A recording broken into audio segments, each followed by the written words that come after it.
Welcome to Expand Your Fempire with Caterina Rando, the podcast for women in business on a mission, sharing ideas to support you to grow, lead, and thrive.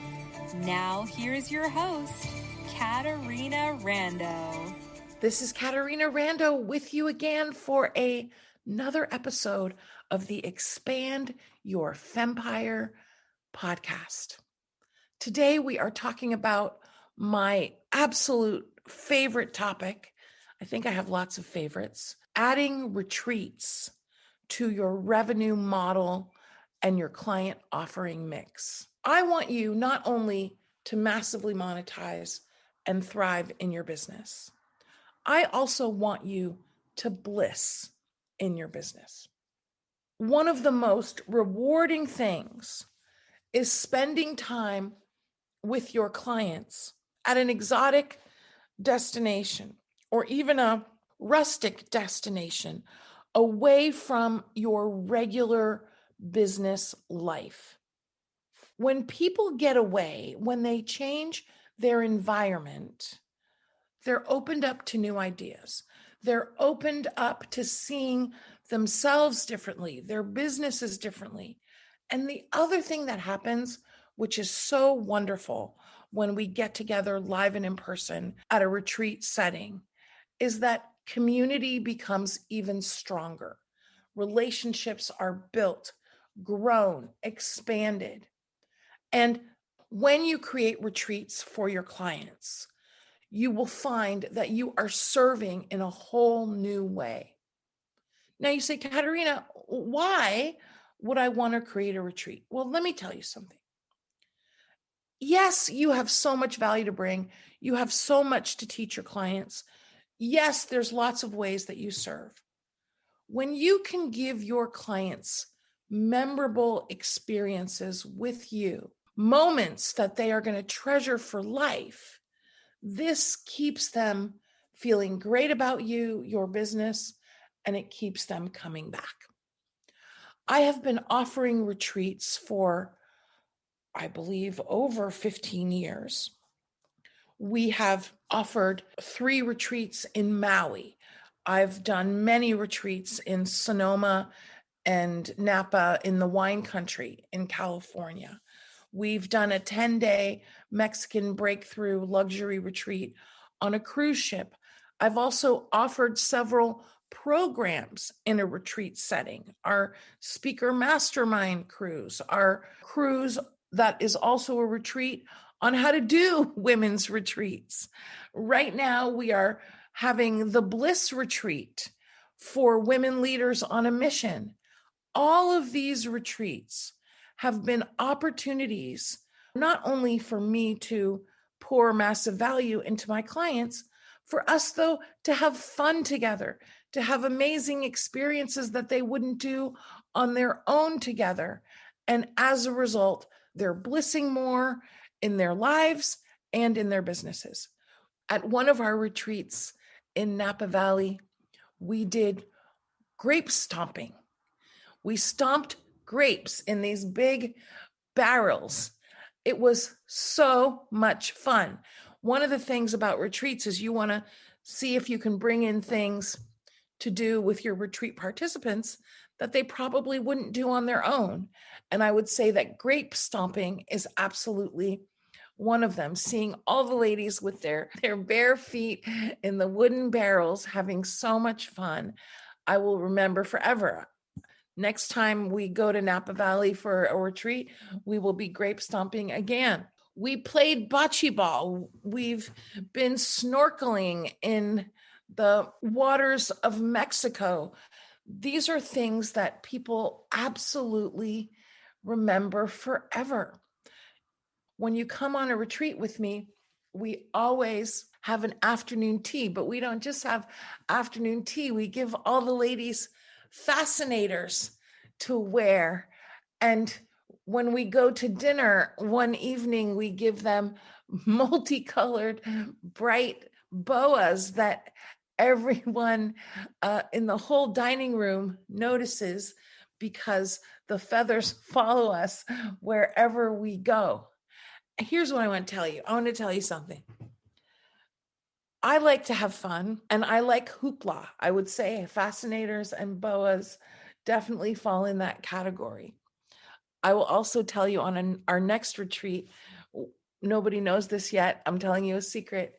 I'm going to have Venetian carnival masks. Now, when I started, I just included these things because I think they're very fun. As time has progressed, I've realized, you know what?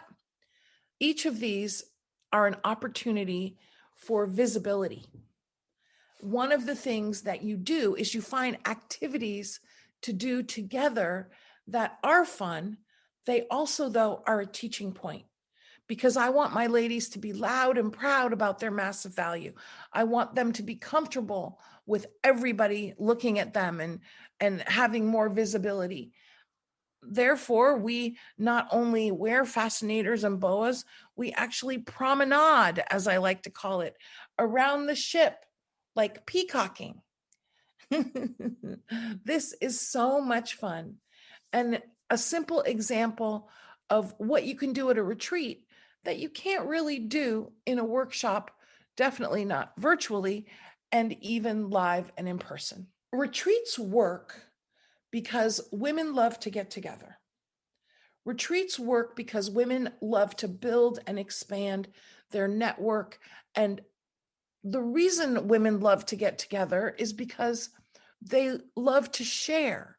They love to do things in a group and they love to have shared experiences of fun. This cultivates community like nothing else. The other thing is that your clients want to come and be with you in a non-business setting. They want to get to know you. They want to break bread with you. They want to break bread with each other. All of this cultivates community and keeps them coming back. The other thing is they have amazing ahas when they get out of their normal environment, when they have time for reflection.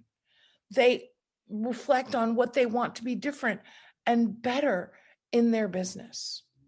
Now, how would you offer retreats? Well, you can do an annual retreat.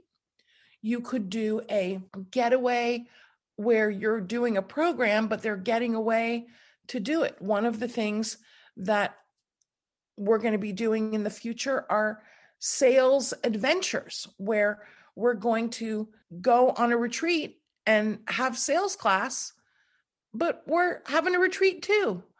Why? Because an opportunity to get away will allow people to immerse in the learning. They get even more value. And guess what? Their business pays for it. That's the beautiful thing about retreats. Your clients, if you are a business to business, your clients' businesses will pay for their retreat. Bing, bing, bing.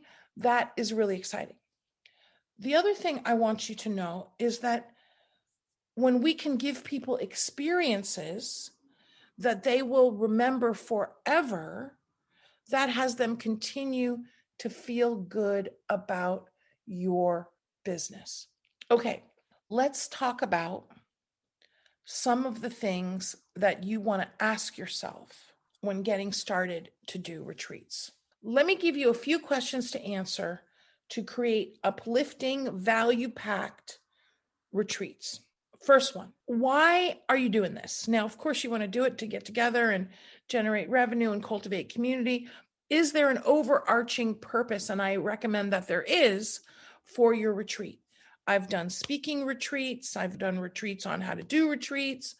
I've done luxury retreats where the purpose has been to have breakthroughs in your business.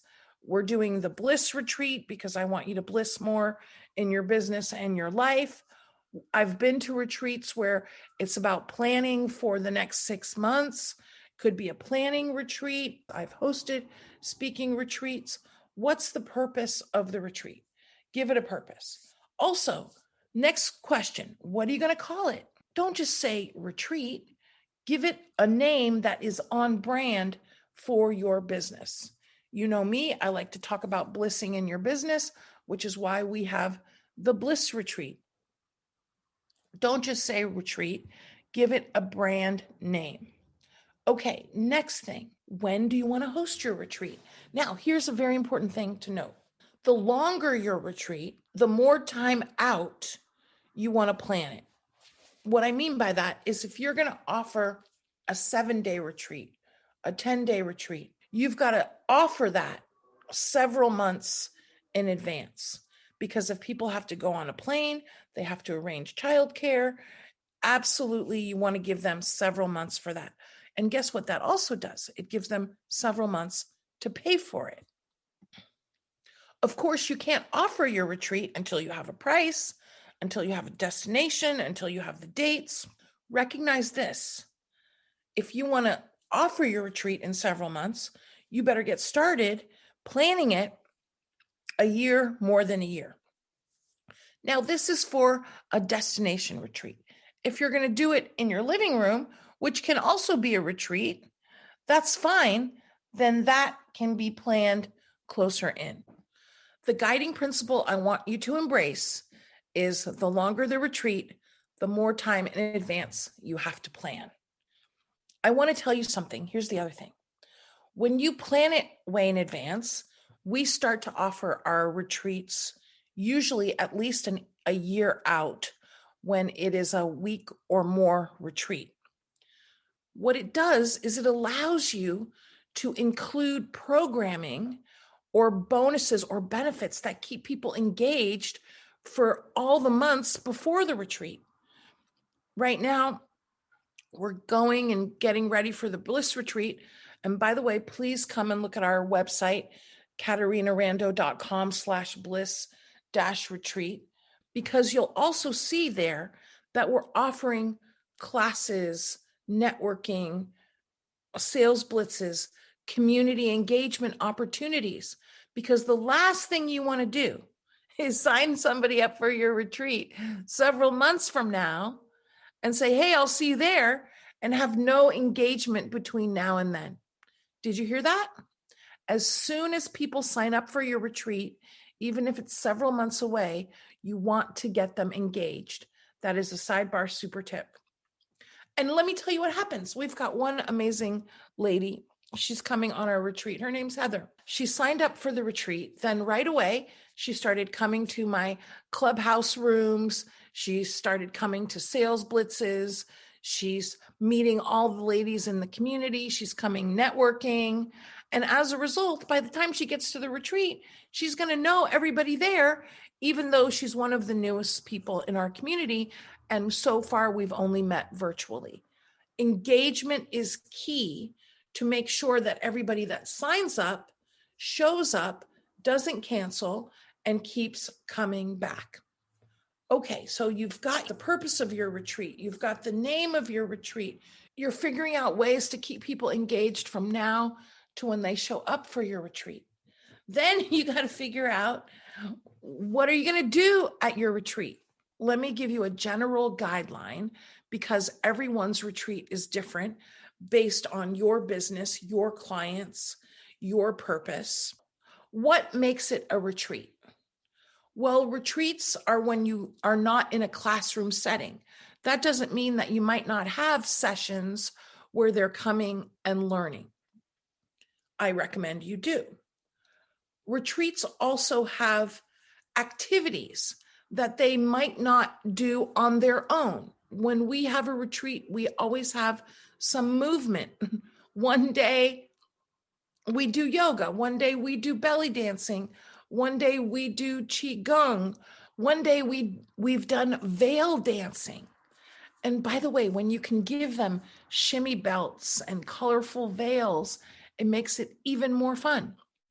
Include movement. The other thing that tends to make something a retreat is when you have some free time and some space for reflection, for going to the spa, for relaxing by the pool. There should always be a pool somewhere close when you're having a retreat. These are things that help make it a retreat and have people have an amazing time that is not only memorable, but is different than what they're doing in their regular life. The next thing you want to figure out is where you're going to host your retreat. In my retreat program, we have a whole class just on how to find the right venue for you. By the way, one of the things you can do is you can go to CaterinaRando.com/podcast. You can find this episode and you can look there because I'm going to post my venue checklist for you, which has all of the questions that you may or may not even think about to help you pick the right venue for you. Let me pause here and say that one of the things I want to be very clear with you, if you're thinking about doing a retreat, is that your clients, one of the reasons they're coming to the retreat is to be with you. Yes, to learn from you. They're also coming to be with you. And what that means is that you've got one very important job when you're doing a retreat, and that is to be with the people that are at your retreat. Now, I'm telling you this because a lot of women think that, hey, I'm just going to have 8 ladies, so I'll just do it myself. No, you absolutely need support at your retreat. It's not your job to be running around making copies or talking to the restaurant host or banquet manager or going to the front desk to ask for more chairs, whatever it is. No, that's not your job, my friend. Your job is to be with your participants. You want to have a team that is supporting you. Now, I'm mentioning it here because guess what? Finding a venue, negotiating contracts. This is not your job. You want to have a travel or retreat or event specialist that is doing all of that for you. Because before the retreat, your job is to design the retreat and to fill the retreat. You have someone else that is doing all the logistics and getting the room ready once you get there, your meeting room, helping get all of the activities ready. Your job, if I haven't made it very clear, is to be with your participants. This is what will keep them coming back. Now, I do want to say that another thing that is often wonderful at retreats is to bring in speakers and presenters that will offer something that you're not usually offering or talking about, that will enhance the retreat experience.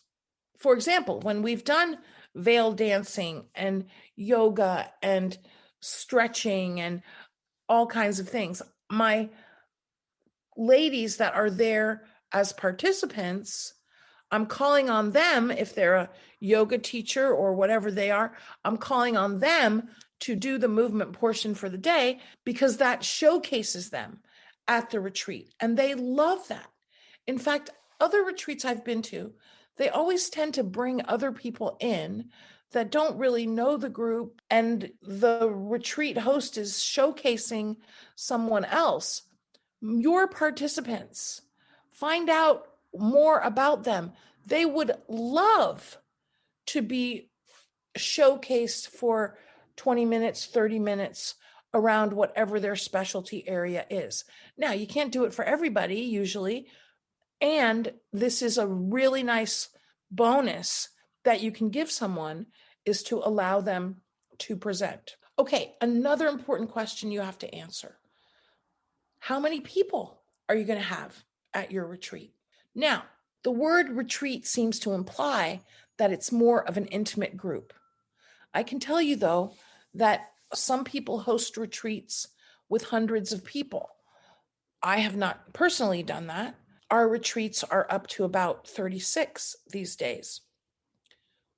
8, 10, 12, 14, 16, 24. These are all fine numbers. What you want to make sure of, though, is that you have enough participants so that you're meeting your room minimum for any contract that you've signed.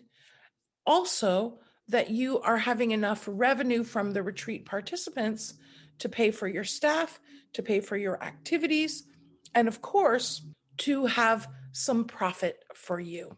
Additionally, let me give you my one very important super tip for budgeting for your retreat.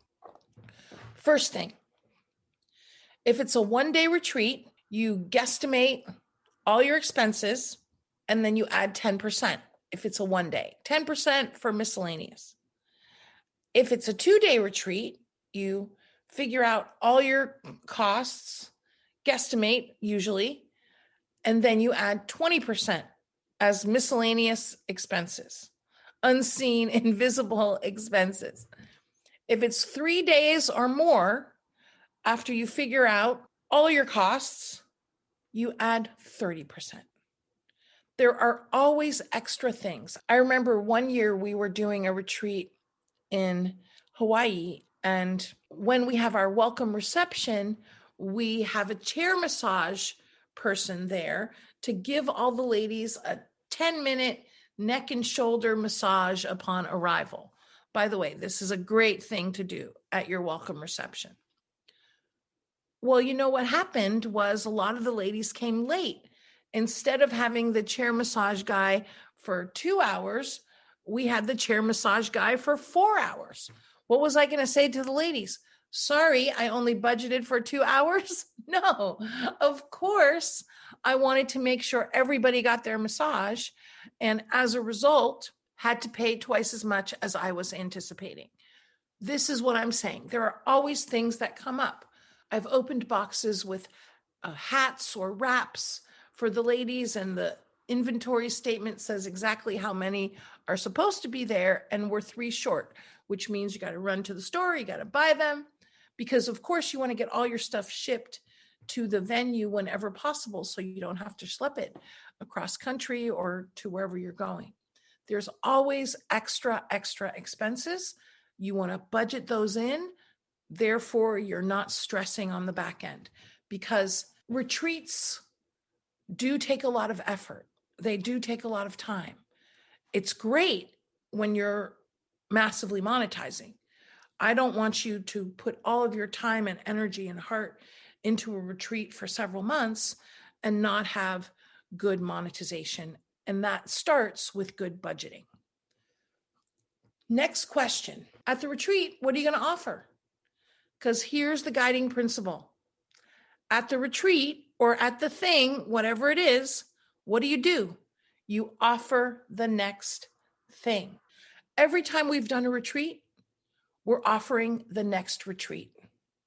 And I want to let you know something. When you do a good job at your retreat, you will get 60% or more Insta signups for your next retreat. And by the way, you don't have to have the next retreat all figured out. All you need to have are the dates, the price, and the location. I want to let you know something. I've done a retreat where before we even finished the retreat, 90% of the ladies were signed up for the next retreat. That wasn't going to be for another year. Now imagine you're finishing something and you're not doing something else for a year, and it's already 90% full. That means that there's almost no marketing efforts, no marketing costs for that next retreat, no sales conversations, except for a few for that last 10%. Bing, bing, that, my friend, is blissing in your business. I have a lifetime supply of things to talk to you about how to have a retreat that will be so amazing and profitable that your clients will want to keep coming back. I want to encourage you and remind you to go to this podcast episode and download your venue checklist.